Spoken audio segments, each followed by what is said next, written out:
Hi friends, welcome to trendy ಮನೆ recipe. ಇವತ್ತು crispy pakoda ಹೇಗೆ ಮಾಡೋದು ಅಂತ ತಿಳಿಸ್ಕೊಡ್ತೀನಿ. ನಾನು 4 ಈರುಳ್ಳಿ ತೊಗೊಂಡಿದ್ದೀನಿ. 4 ಈರುಳ್ಳಿನ ಉದ್ದುದ್ದಾಗ ಕಟ್ ಮಾಡ್ಕೊಳ್ಳಿ. ಉದ್ದುದ್ದಾಗ ಕಟ್ ಮಾಡ್ಕೊಂಡಾಗ ನಿಮಗೆ ಹುಡಿಯಾಗಿ ಬರುತ್ತೆ ಈರುಳ್ಳಿ. 4 ಈರುಳ್ಳಿನ ಒಂದು ಬೌಲಿಗೆ ಟ್ರಾನ್ಸ್ಫರ್ ಮಾಡ್ಕೊಳ್ಳಿ.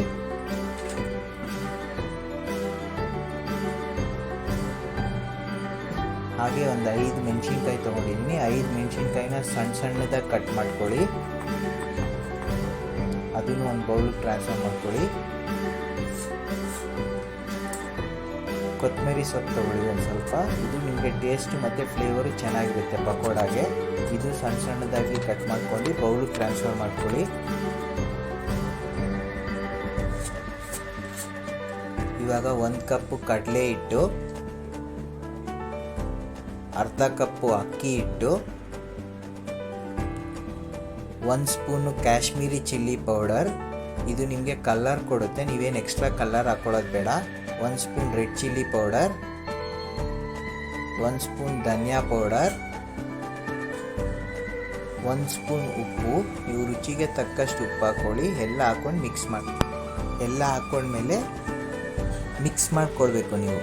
ಆವಾಗ ಎಲ್ಲದಕ್ಕೂ ನಿಮಗೆ ಸ್ಪ್ರೆಡ್ ಆಗುತ್ತೆ ಮತ್ತು ಈರುಳ್ಳಿ ಕೂಡ ನಿಮಗೆ ಹುಡಿ ಆಗುತ್ತೆ. ಚೆನ್ನಾಗಿ ಎಲ್ಲ ಮಿಕ್ಸ್ ಮಾಡ್ಕೊಂಡಾಗ ನಿಮಗೆ ಪಕೋಡ ಮಾಡ್ಕೊಳ್ಳೋಕ್ಕೆ ಈಸಿ ಆಗುತ್ತೆ. ಎಣ್ಣೆಗೆ ಬಿಡೋದಕ್ಕೆ ಈ ಥರ ಫುಲ್ಲು ಹುಡಿಯಾಗಿ ಆಗಬೇಕು. ಎಲ್ಲದಕ್ಕೂ ಸ್ಪ್ರೆಡ್ ಆಗುತ್ತೆ ನೋಡಿ. ಈ ಥರ ಆದಮೇಲೆ ಸ್ವಲ್ಪ ನೀರು ಹಾಕ್ಕೊಳ್ಳಿ. ಜಾಸ್ತಿ ನೀರು ಹಾಕ್ಕೊಳ್ಬೇಡಿ. ಸ್ವಲ್ಪ ನೀರು ಹಾಕ್ಕೊಂಡು ಕಲಸಿದ ಮೇಲೆ ಬಿಸಿ ಎಣ್ಣೆಗೆ ನೀವು ಪಕೋಡಾನ ಡೀಪ್ ಫ್ರೈ ಮಾಡ್ಕೊಳ್ಬೇಕು.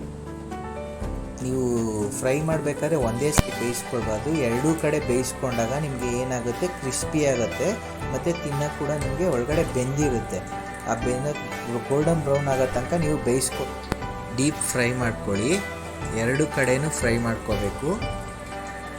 ಆವಾಗ ನಿಮಗೆ ಕ್ರಿಸ್ಪಿಯಾಗಿರುತ್ತೆ. ಫ್ಲೇಮ್ನ ನೀವು ಕಡಿಮೆ ಕೊಟ್ಟು ನೀವು ಬೇಯಿಸ್ಕೊಳ್ಬೇಕು, ಇಲ್ಲ ಅಂದರೆ ಸೀದೋಗ್ಬಿಡುತ್ತೆ.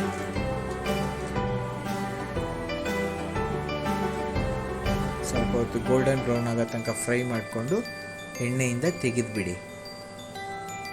ಒಂದು ತಟ್ಟೆಗೆ ಟ್ರಾನ್ಸ್ಫರ್ ಮಾಡ್ಕೊಳ್ಳಿ. ಹಾಗೆ ತಿನ್ನೋಕ್ಕೆ ಕ್ರಿಸ್ಪಿ ಪಕೋಡ ರೆಡಿ. ವಿಡಿಯೋ ಇಷ್ಟ ಆಗಿದರೆ ಲೈಕ್, ಶೇರ್, ಕಮೆಂಟ್ ಮಾಡಿ. ಹಾಗೆ ನಿಮಗೆ ಏನೇನು ಹೊಸ ಥರದ್ದೇನಾದರೂ ಡಿಶಸ್ ಬೇಕಂದರೆ ತಿಳಿಸ್ಕೊಡಿ, ಮಾಡಿ ತೋರಿಸ್ಕೊಡ್ತೀನಿ. Thank you friends.